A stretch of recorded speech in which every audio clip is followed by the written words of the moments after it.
And welcome to this edition of the Native News Update on this Monday, October 17th. I'm your host for today's program, and today we're going to go visit an old Budawatomie friend of mine, Johnny Flynn from Indiana. He's going to do his own introduction. We're going to talk a little bit about the commemoration of the Battle of Tippecanoe that's coming up here, 200 years, the bicentennial. Johnny Flynn, thank you for joining with us at IndianCountryTV.com today. Tell me your title just so we get that right. Who are you talking to? Johnny Flynn, the private citizen, or Johnny Flynn, the intellectual educator today? I'm a professor of religious studies at Indiana University, Purdue University, Indianapolis, and also the director of American Indian programs there at the university. And ironically, you're also Potawatomi. Yes, that's true. And mix of some other tribes I know, like a lot of us are. And in Indiana is an interesting place to be. I drove through there not too long ago, and I stopped at Lafayette. And lo and behold, I found out that we are on the 200th anniversary of the Battle of Tippecanoe coming up, if I remember right, November 5th. Correct me at any time. November 11th? November 11th, which is on Veterans Day. Yeah. Well, that's an interesting 200th anniversary. Tell me what you know. I'll tell you what we saw. We saw this huge monument for a handful of U.S. soldiers in obelisk that probably cost hundreds of $1,000s. And we asked around, and everyone said they didn't know what happened to the Indian burials or the bones. They were scattered and this and that and desecrated. And so there's this huge park that's obviously cost a lot of money, but there's a little place, there's a little rock back where the prophet there. You can read about the Indians. Tell me what you know about it and what you think about the whole thing. Well, it depends on who you talk to exactly the impact of it, but it was able in 1820 to get William Henry Harrison elected President of the United States because his battle cry at the time was Tippecanoe and Tyler too, in reference to his vice presidential candidate, who was quite popular at the time. But really, William Henry Harrison got his butt whipped there at Tippecanoe. And the first dispatches out of the battle indicated that, in fact, he had lost the battle. We have a tendency here in America to lionize battles and heroes of those battles without really taking the long view of the impact that battle and Prophetstown and the Shawnee and Potawatomi had on the history of Indiana as well as the history of the United States. So Right. depends on who you talk to. My understanding is the Battle of Tippecanoe was perhaps one of the big sparks that led to the War of 1812 between the United States and Great Britain. Absolutely, and you know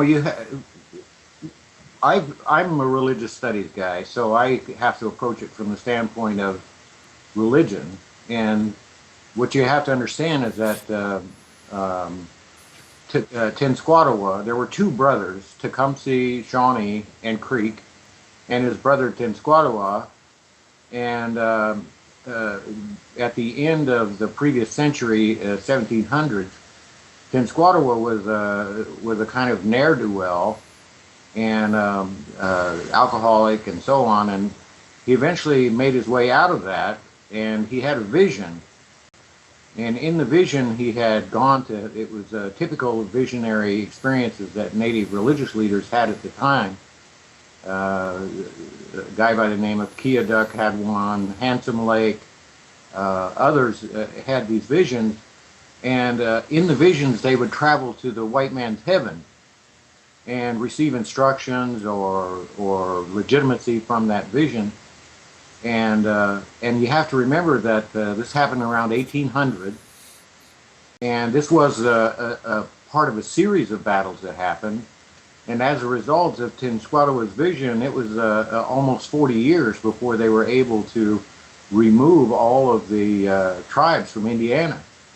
So we look at this battle as being some pivotal point in history, but actually it was Tenskwatawa's vision some 10 years before that was the pivotal point in history. You think Uh, the removal of the native population from Indiana would have occurred much more earlier had it not been for the prophet in that vision? Absolutely, and they were trying as uh, there are more treaties with the Indians of Indiana than any Indians of any other state.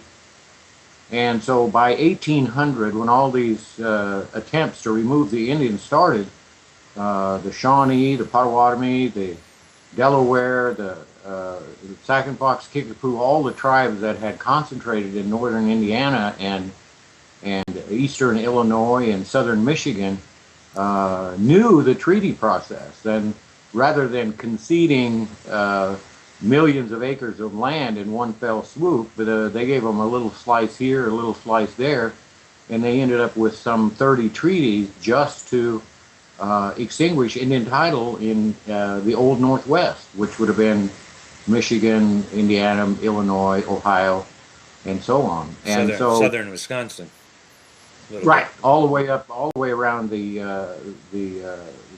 Lake Michigan.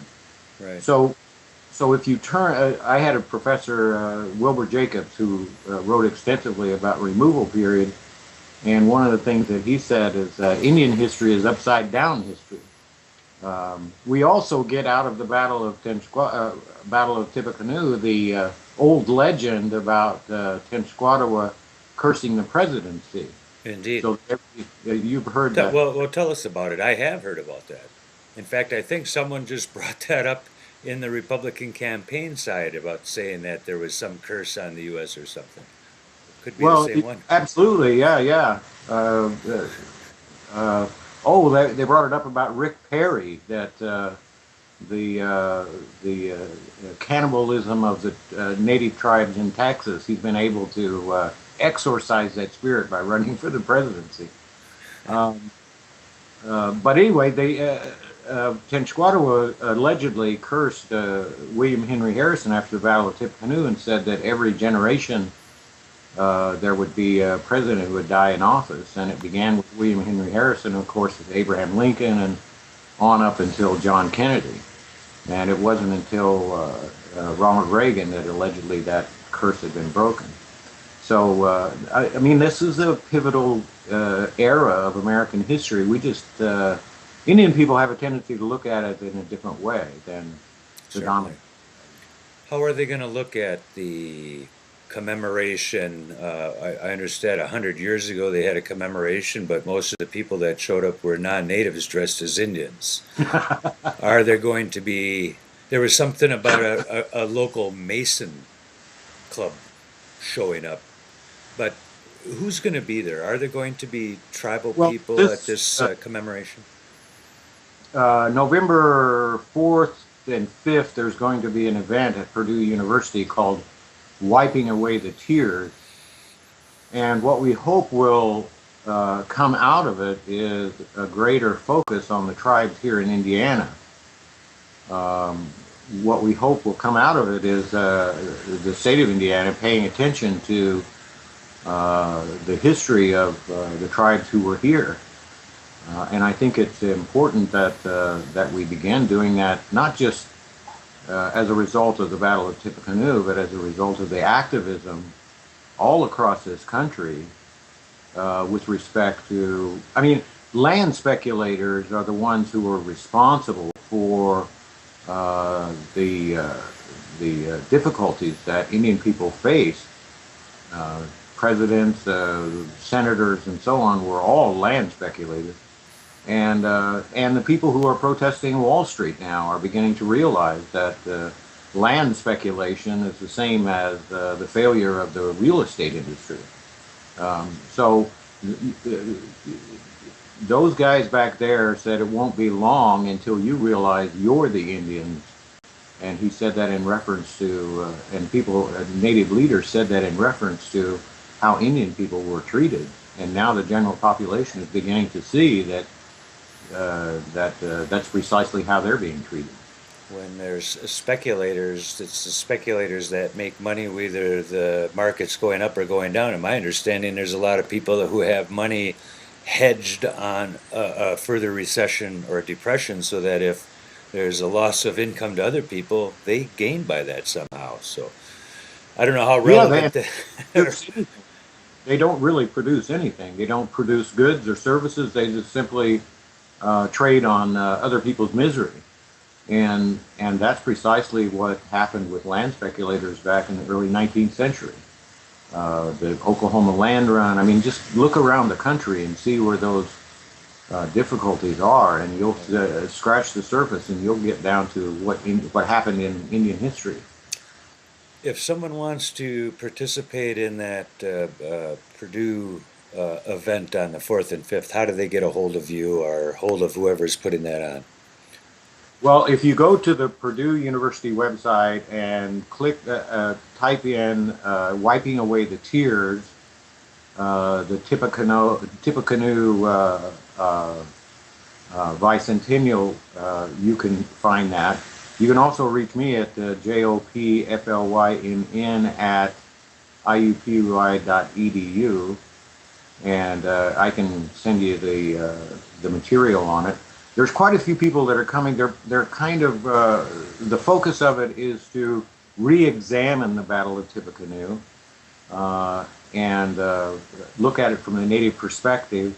They've invited tribal leaders from Oklahoma, the Delaware, the Loyal Shawnee in eastern Oklahoma, and the Potawatomis from up north. There's quite a. Were the Miamis involved in that too? Because there was some people from Lecoutere that had gone down to Prophetstown. Tecumseh did come a visit up here. That's in some of the historical documents, and I think a couple of young, anxious warriors who wanted some hair or battle experience went down there for a while. Yeah, that's what happened. That's what happened. Yeah. They probably were the quiver carriers for the Potawatomi. Okay. Are you going over to Lafayette? Are you going? Yeah. I'm going to be there that weekend, and there's quite a few. What's interesting too is that two of the tribal leaders that are coming out of Oklahoma are both women, native women, and they're coming down from the western. I believe it's the western Delaware and the Loyal Shawnee. So quite a few women have stepped forward in the last decades to become tribal leaders in Oklahoma, as you well know, and that's an exciting development. We're almost out of time. You got about a minute. Do you have anything else? Otherwise, we're going to get back to you again. I'd like to do this in a couple more weeks. Talk about health care in American Indians in Indiana. There was an article about it. But anything else? One last message here in the last minute? Yeah, well, the Pokagon Potawatomi, who I work with, we actually have a pretty close relationship between my university and the Pokagons, are doing an event at the state capitol on November 22nd. And we're basically going to, I'm not Pokagon, I'm Potawatomi from Oklahoma, but we're basically going to be involved with the state government in recognizing the contributions of the Potawatomi here in the state of Indiana. So that's on the heels of the events early next month on Tippecanoe. So there's a lot going on here. We'll talk to you again about that event. We want to make sure we get a date, time, and place for that stuff coming up with the Pokagons, okay? Thanks for joining with us today, Johnny. I was kidding about the Lecoutere Chippewa. I mean, they were good warriors. They just had to learn how to do it from the Potawatomi. You're lucky you did that. I hear they were getting this little party together to come visit you and take what you have left of some hair. So, miigwech for joining with us. We'll talk to you again soon. Giga wabamen. Yeah. Bamapi. And that is another roundup of news from Indian Country on this edition of the Native News Update. Join with us again tomorrow when we'll have some more news from Indian Country.